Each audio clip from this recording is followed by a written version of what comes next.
Hey there, everybody. I apologize in advance for the wind because it's windy right now. But as you can tell by the hat, I bought a new hat and a piece of equipment come with it.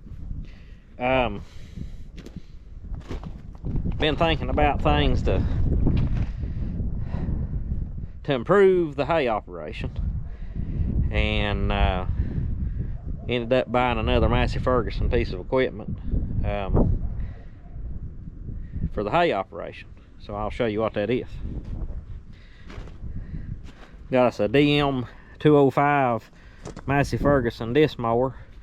PTO shaft's in the bed of the truck. It ain't on there right now, but still got the Vermeer. Biggest part of my hours put on my Kubota is mowing when we're cutting hay.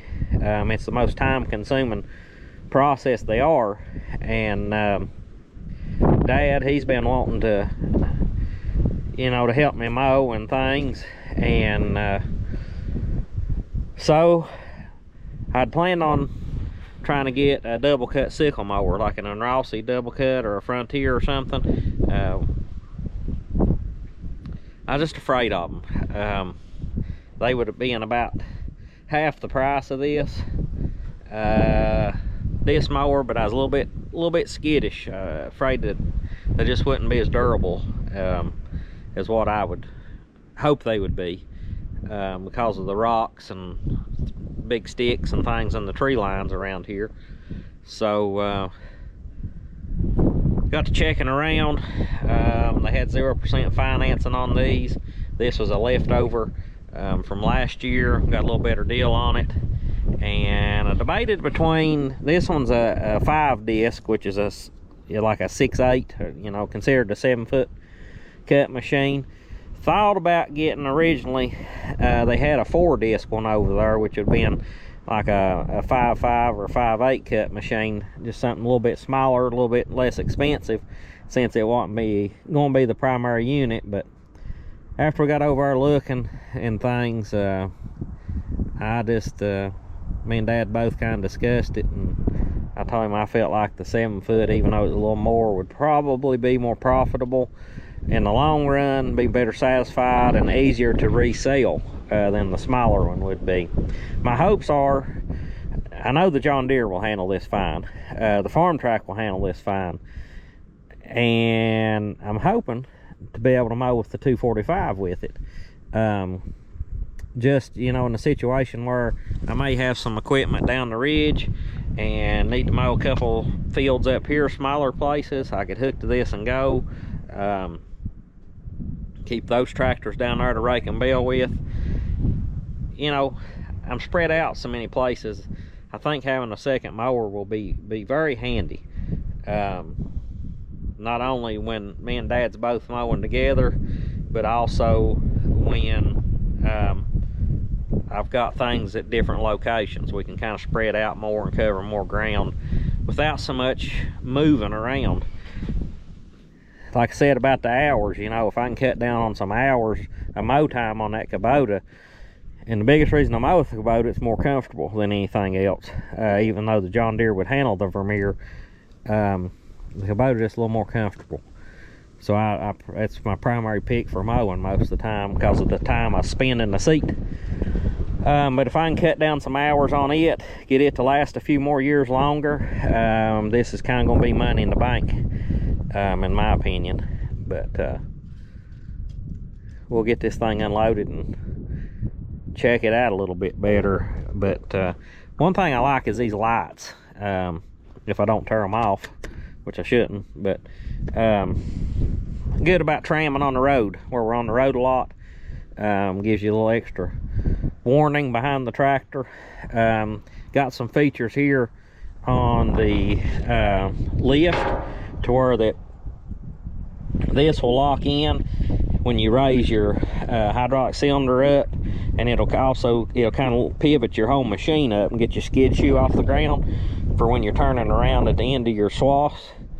Another thing that they mentioned over there today, if you had your mower on the lower side of the hill and you started to turn over, once that caught into that notch, it's going to catch your tractor and keep you from flipping on over, which is another pretty handy feature. But we'll get it off here and either hook it to the John Deere or the Massey one, and give it a check over, check all the oil and everything, and see what it sounds like. All right, let's see how bad this goes.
It worked.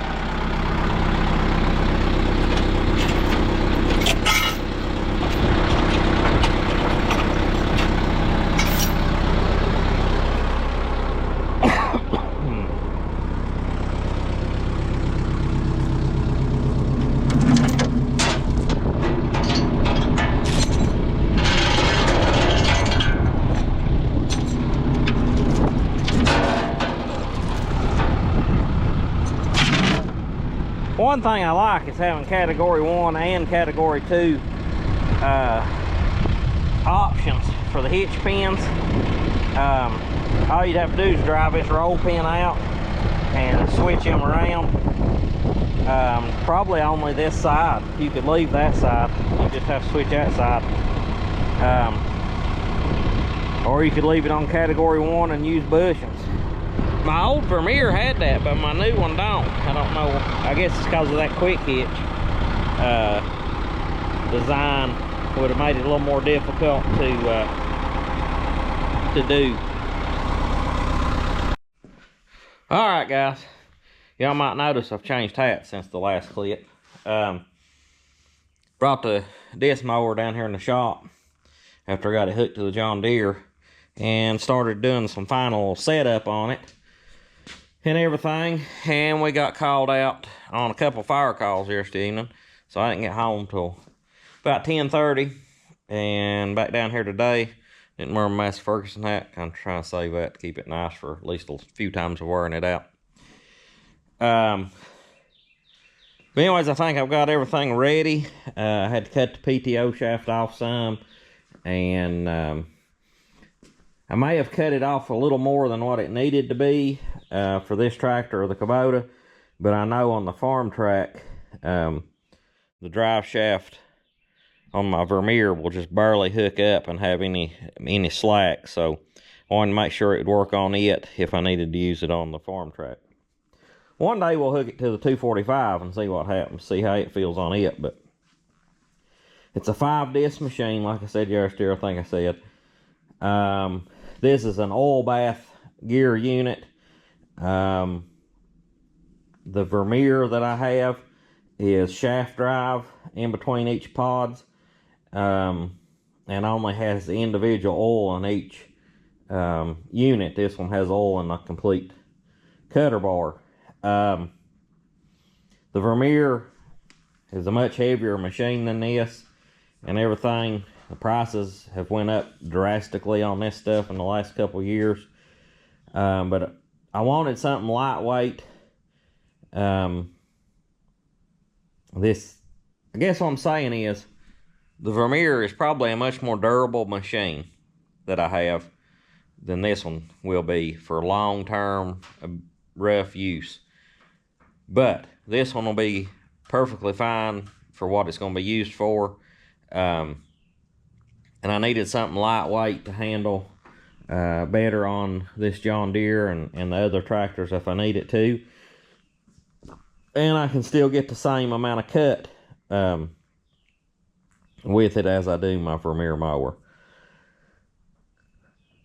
I had a fella, well, I don't know if I told you this, but I had a fella several years ago as my first mower. It done pretty good. It was used when we got it. And things, it leaked oil. I had to keep oil checked in it. Eventually ended up busting the bearing in it. Stripped a complete cutter bar down. Rebuilt it and everything. And ended up trading it on my first Vermeer mower. But I think it's going to be a good machine. I like it.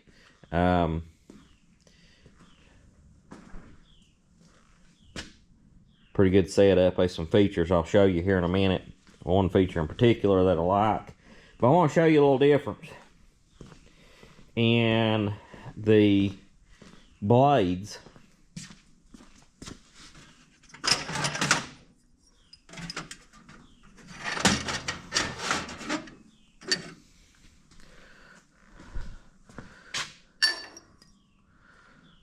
It probably don't show on camera,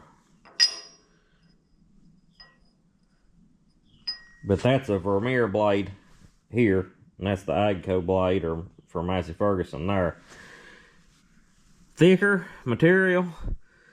This tooth's longer. It's pretty, I mean, like feeling of them, you can tell the weight difference. I mean, it's a pretty significant amount of weight in just the tooth itself. If you want a heavy-duty machine that's going to last you for years and years and years and take some abuse, you'll not find anything better than a Vermeer. If you want something a little more economical and you're not going to be doing a whole lot of mowing and you want something lightweight that handles easy, this Massey Ferguson DM205 is a good option. Or you could go with the 164 if you had a smaller tractor. You can get 4 discs and still have a disc mower instead of trying to buy. A lot of people buy drum mowers, and drum mowers just seem awkward to me. I don't like them. I've never wanted one. They're financially more economical to purchase, but just not my thing. Well, a couple things I'll show you is this canopy. When you let it down, it locks. See, it won't lift back up now. So what you have to do, there's a tool that comes with it. I got it laying up here right now. But you can take this tool and put in here and pry over on the latch and raise that up, same way with the back side. So that way your cover's not flopping around when you're hauling it and things on a trailer or tramming down the road with it raised up and that type thing. It's got a place to store it here, but I'm not gonna carry it there. I'm gonna put it up here in the manual box. I'm gonna crank the tractor up and show you a feature that I really like about this mower.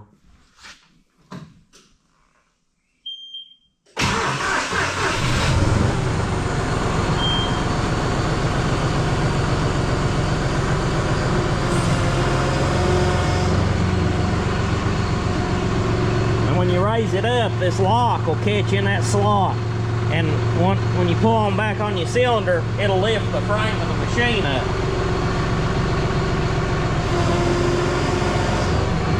See, what you would do there, you got good ground clearance and everything, so when you're mowing, you just use the remote to raise your cutter bar up and down, leave your 3-point set at the height it's supposed to be, which is like 19.7 inches to the center of the lift pins, and just raise it up and down like that, and turn back up, whatever you need to do. And then if you want to raise it up to transport position, you just hold your rope out as you raise it and bring it up here, and it'll lock it in that lock.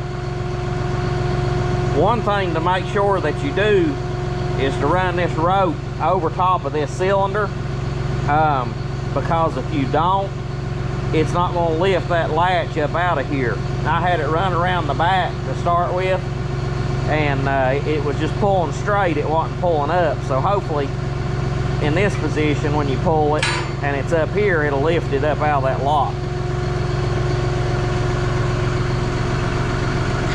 Now we'll ease the PTO on.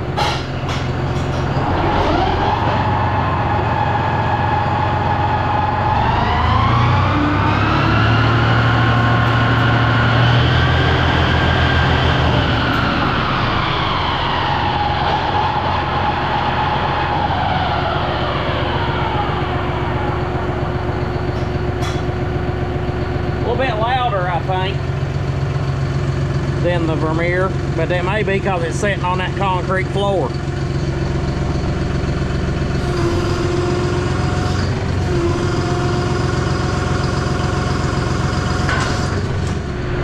Got pretty good skid shoes on it.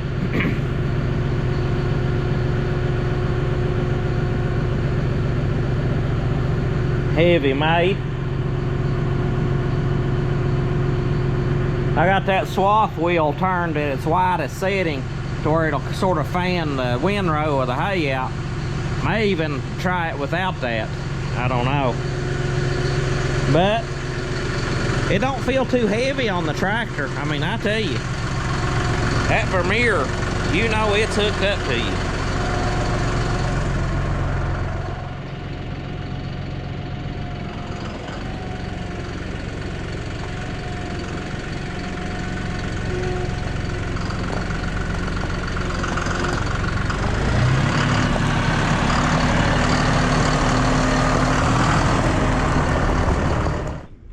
Well, I'm anxious to try this combination out. I think it's going to be a big asset this year and years to come, especially if both tractors mowing, and